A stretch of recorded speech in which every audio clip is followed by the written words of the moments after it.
In today's video, we'll learn how to make YouTube recommend your videos to more viewers. This will give you more watch hours and help you to get monetized as a content creator. Please like and subscribe. Let's do this.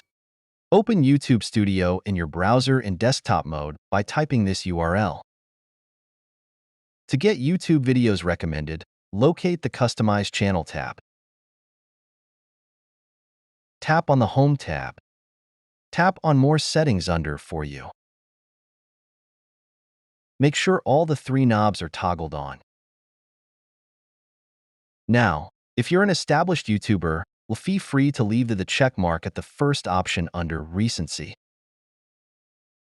However, if you're a beginner or small channel on YouTube, you have to select the second option so that the YouTube algorithm will recommend all your recent videos to more viewers.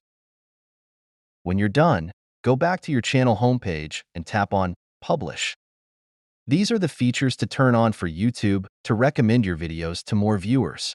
This will give you more watch hours and monetization.